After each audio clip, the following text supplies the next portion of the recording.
Hey everybody, what's going on? It's your MainE-AK from Portland, Maine, Tim here, and for my third video ever on my rideshare channel, to all you 3 subscribers out there, why don't you go ahead and like, share, and get some of your friends to subscribe. Come on, help me out here. Throw me a damn bone or something like that. Maybe not a bone, but like, how about like a drink? There we go. Anyway, guys, I am just doing a follow-up video from my rant last week on my video, which basically was a rant, a mumble-jumbled, no, a rambling rant on my taking a stance against Uber.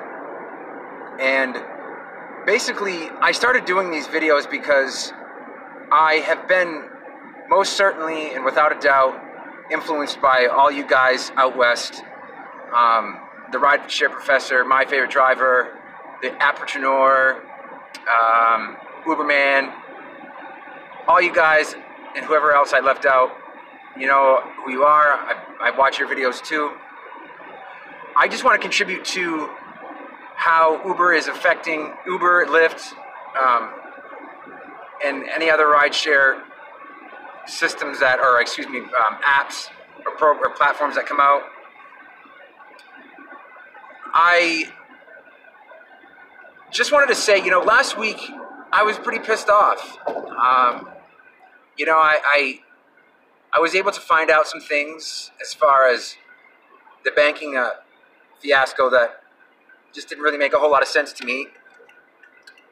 And basically what I figured out is that when you add a debit card to the system, or if you add one, because your main one is always going to be, if you ever get the Uber debit card, that's going to be your main one, and you want to keep that on there because it's connected to your Go Bank account. It's nice to have. If you guys haven't used it yet and you're new, I would go ahead and use that. It's a pretty cool feature. You get cash back on food and gas, and they deposit it right away. So anyway, getting back to last week, talking about the debit card, I figured out that yes, within 24 hours I was able to use my card. And did I take a stance on Uber? I did for a while, for a few hours, but I came to my senses only because I realized how pissed off I was at the moment, and I'm still taking a stance against Uber, believe me. I still got a little bit of content here about that, but very shortly, I ended up turning it back on the app after, you know, kind of boycotting them for a little while with using LYFT. And LYFT is becoming quite popular in Portland, Maine, but it's not as popular as Uber, that's for sure. However, I've been promoting LYFT as much as possible. So if you're out there, use Timothy, that's in all caps, Timothy, 61731. That's Timothy, all caps, 61731 to get your $20 towards LYFT rides. There you go, LYFT spot for you. I do like LYFT. I do prefer it over Uber, but unfortunately, without Uber, I'd probably be starving right now. I probably wouldn't be able to make my car payment and rent and all that good stuff, and you know, maintenance on this and food for the cat, or I should say cats. My roommate has cats too, but I wish I could have a dog, but at this point in my life, I don't have the time nor the resources. However, that's gonna change one day. So that's a whole other story. Anyway, so just beware though, guys. If you go ahead and change, and some of you that watching this are probably like, yeah, we know that, dumbass. But I'm just saying, if you change anything in your banking information, whether it's already linked to a bank account that you have your direct deposits going to on Wednesdays, guess what? It's going to freeze your account. And you can argue with the phone help all you want. It doesn't matter. They're going to tell you no. However, if it's not your mistake or you're really desperate, make a big stink about it, kick, holler, scream, whatever you got to do, because I will tell you what, if you talk to the right person, if you get the right service tech, or technical rep, or whatever you want to call it, phone rep, from Uber, you will get help. You will get help, and they will put it back. They'll give you your instant pay feature back. Now, me arguing the other night, it didn't work. I did argue, I believe, I've argued the very first time I ever had that issue was when I started back in December of last year, just before the holidays, and I had no idea, they never told me this, froze my account, and I went through so many people, or so many automated bots, and so many, I think, real people. Correct me if I'm wrong, maybe they were still bots, but they must be some pretty damn smart bots. And basically, I was able to get, it was very strange, because at the end of the day, when push comes to shove, let me tell you, at the end of the day, I got an email, and it was probably from a manager, it seemed like it was, or a higher up or whatever, saying, yes, Mr. Miller, we do see that you qualify for the instant payout feature. And I said this in my video last week. I never even asked that question. What I did was tell them that, this isn't fair, blah, blah, blah. And they just were trying to make it like, oh, yes, you do qualify, trying to turn it into something else, which Uber tries to do a lot. You all know this. Anyway, to make a long story short, I kicked and screamed another few times, and I had 2 different reps help me. So in all, after that first time, there was 2 more times that the reps helped me. They were very pleasant. They weren't like the other reps who were just kept repeating themselves over and over again. And I'll admit it, I was pretty hard on these people. But it's frustrating when you call and they say things like, we understand, because you know what? That's not true. You don't understand. You're not driving your car. You're not putting miles on the car. You're not depreciating it, and you're not putting gas in it.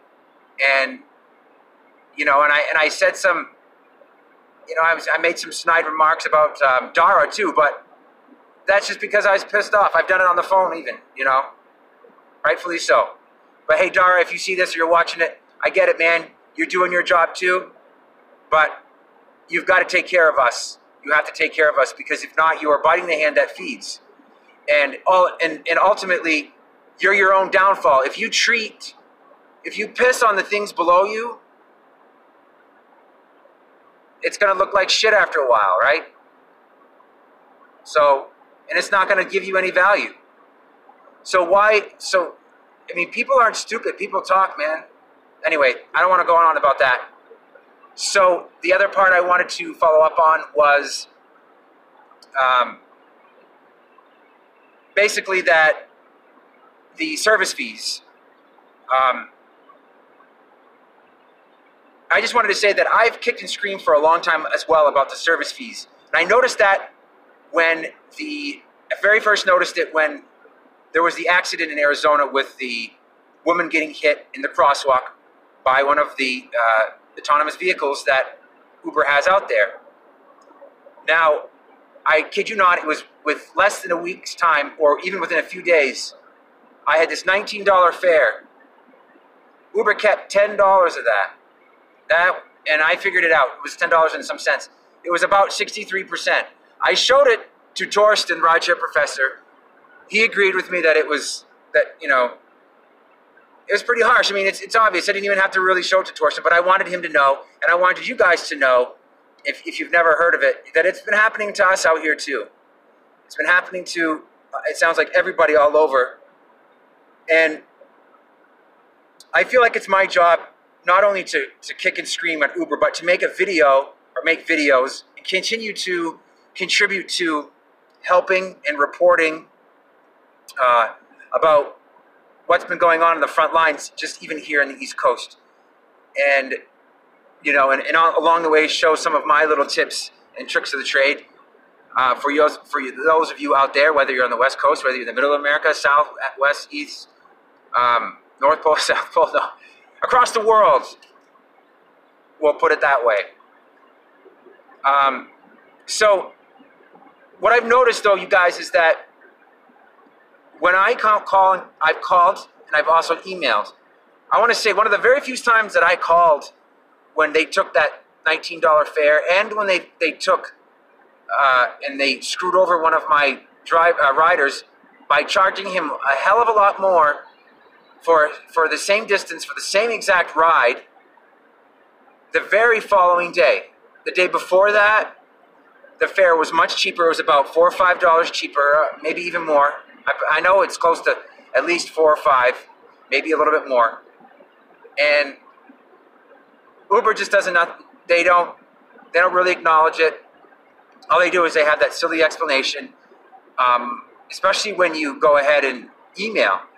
But what I do when I email, I never let that issue go. Meaning when they say, is there something else we can help you with? Don't ever say yes. You keep hitting no, you guys, and you keep incessantly emailing. No matter what you write in there, always write something, even if it's like one word. I literally have replied before with bullshit, and you're stealing money from me. You're stealing money from me. We know what's going on, Uber. So I don't want to rant about that. I just wanted to say that you guys don't let them walk all over you. If anything, complain about it. Bitch and moan. Be up in arms about it. What are they going to do? Pull you from the app? Pull you from the, take your account away? Or, suspend your account? Go for it. I've told them before, and in one of the very first video I made here, Uber, there's courts, and they know. I've told them I plan on taking them to court at one day, if they don't pay up, because they've taken and they have lots of my money. I don't know how much, but I take a picture every single time. I screenshot every single time that Uber has screwed me over on the percentages and of what they take. And going back to the percentages, Uber tried to say way back when I started complaining about it that they didn't take a certain percentage, that it wasn't figured out that way. Lo and behold, I kept getting that. Lo and behold, I caught them in a lie, because one time, not too long after those, I got an email back from one of the service reps saying, well, we don't figure them out in that sort of percentage anymore. I said, oh, really? That's interesting, because you guys always told me you didn't have a percentage that you took out. So they lied. So that's not very promising. But anyway, I just wanted you guys to know that you got to keep bitching and complaining. My father always said the loudest, the squeakiest wheel gets the grease, or some shit like that. And there's a lot of truth to that. I'm not just doing it for myself, you guys. I'm doing it for all you drivers out there and riders. Because if it wasn't for the riders, they wouldn't exist. So Uber, if you want to keep screwing the riders over, they've caught on. Let me tell you, Uber, and I've told you this on the phone, a lot of them jump ship over to LYFT because you treat them like crap. You don't help them. So drivers, we're not the only ones that get treated like garbage. It's the riders too. And it's sad, because if they didn't exist, there would be no such thing as Uber or LYFT. Now LYFT does a little bit more. LYFT is much better to its customers. The customers being us, really technically us, and the riders, excuse me. And I don't know if I hit on all points, but I'm coming up on just about 15 minutes here on this video, and I don't want to make it too long, since I'm a novice at this, and I'm getting off of my exit here to visit somebody really quick, and then I'm going to hit the road again. Guys, please like, share, and subscribe. I'm new at this. I know I might be all over in different directions, but everything that I bring is to help and to make people aware that there's things going on in the East just like there is things going on in the West. There's not much of a difference, except maybe population-wise, but Portland, Maine's a pretty good city, pretty big city. It's growing a lot. We've got a lot of people coming from Massachusetts and New York, getting away from the bigger areas, and coming to Portland, because Portland has got a lot to offer. We've got lots to eat. We've got entertainment. We've got the ocean, and summer is here. The tourists are back. Money's going to be in our pockets. It's not so glum. It's not so glum in Uberland and Lyftland. And I've started to gain some of my own private riders as well. And that has been, and I actually just did a private ride for a good amount of money. And don't forget to do that, guys. And don't forget, like Torsten always says, you got to have some business cards, guys. You got to have them. But check these out. These are pretty cool. My dad likes to mess around with that stuff. He's really artistic. I think that's where I get that from. Thank you, Dad, if you're watching this. And guys, this is the MainE-AK Tim from Portland, Maine. I'm actually from all over the great state of Maine. Saying good night, good morning, and hello.